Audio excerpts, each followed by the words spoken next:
You know, I never thought I'd be the guy sitting here telling you about how my life flipped upside down over something as mundane as a backyard fence in a quiet suburb of Austin, Texas. Yeah, that's where I was living back then, in this cookie-cutter neighborhood called Willow Creek, where everyone smiles on the surface but sharpens their knives behind closed doors. It all started when I bought that little house on Elm Street, thinking it'd be my fresh start after a rough divorce. But right away, I ran into trouble with the HOA Homeowners Association, those folks who act like they're running a mini dictatorship over paint colors and lawn heights.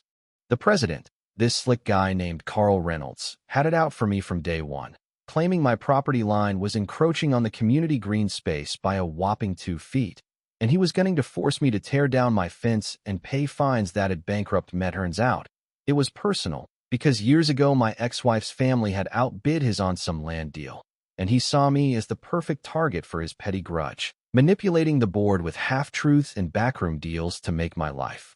Hell, I remember that first board meeting like it was yesterday. I stormed in there, heart pounding, ready to fight tooth and nail, yelling across the table at Carl, "This is bullshit, man.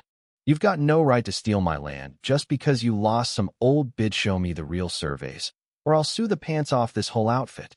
And he just leaned back in his chair with that smug grin, saying cool as ice, "Mr.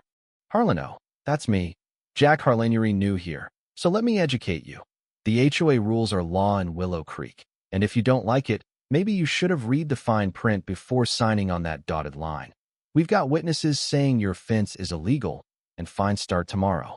The room went tense, other neighbors shifting uncomfortably, some nodding along because Carl had them in his pocket with promises of waived fees or special favors, and I walked out fuming, feeling like the world was closing in, everyone else seeming to zoom ahead with their perfect lives while I was stuck in this quagmire, wondering why nothing ever went my way, why I always felt like I was chasing a train that had already left the station. Pressure building inside me to rush in, hire lawyers, maybe even confront him privately and make threats I didn't mean.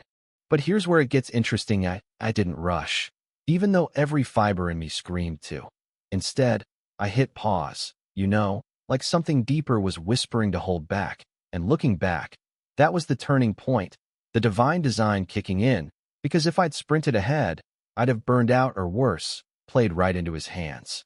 See, I'd been feeling this pull lately, after stumbling on some old Bible verses during late-night scroll stuff like Habakkuk saying the vision waits for its appointed time.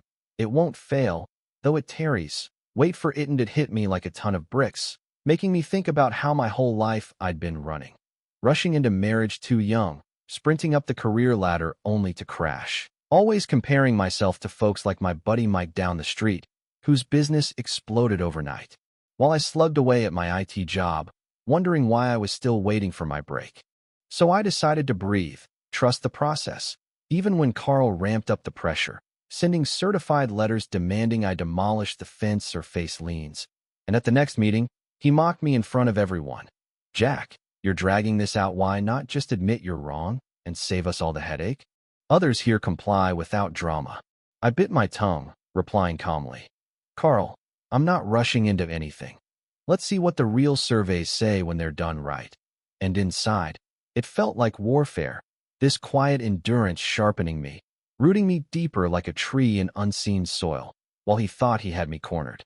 As weeks turned to months, that waiting became my secret weapon. I started digging quietly, talking to old neighbors like Mrs. Ellis next door, this sweet retired teacher who'd seen Carl's games before. She confided over coffee one afternoon, "Jack, he's been pulling strings for years, ever since he lost that land to your ex's folks. Jealous, plain and simple, and he's twisted the HOA to control everything. But I've got emails from back then showing he fudged reports."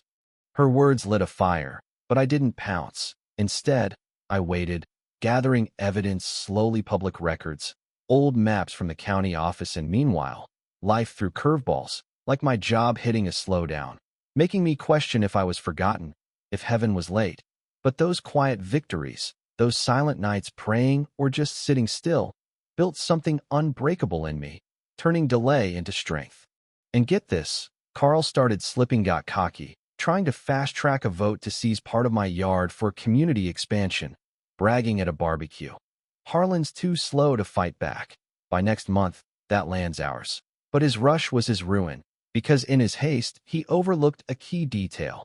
The original deed surveys I'd quietly commissioned, proving my line was spot on, and even better, revealing he'd altered documents to favor his own property years ago. Then came the counterattack, unexpected and sweet at the annual HOA election meeting. With the whole neighborhood packed in that stuffy community center, I stood up during open comments, not yelling this time, but steady, like a tree that had weathered storms, and laid it all out. Folks, I've waited patiently while Carl here pushed his agenda, but here's the truth: these certified surveys show my fence is legal, and more importantly, they've uncovered tampering in past records, right, Carl? Care to explain why your signatures are on altered maps that gave you extra footage on your lot? The room erupted, gasps and murmurs, Carl turning red, stammering.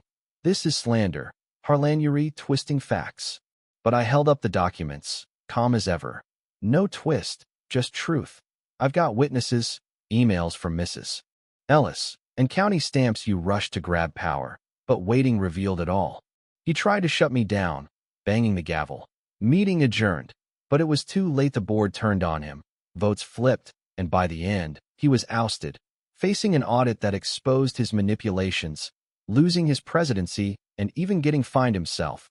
While I kept my land, no liens, and suddenly, neighbors who'd ignored me started nodding hello, like the path had unveiled itself right when I was ready. It was like a movie scene. You know, I'm walking out that door into the cool Texas evening, fence still standing tall in my yard, Carl slinking away in his fancy car, defeated, and me feeling this rush of vindication, not just over land, but over learning that rushing would have cost me everything, while waiting forged me into someone unshakable. But here's the thing that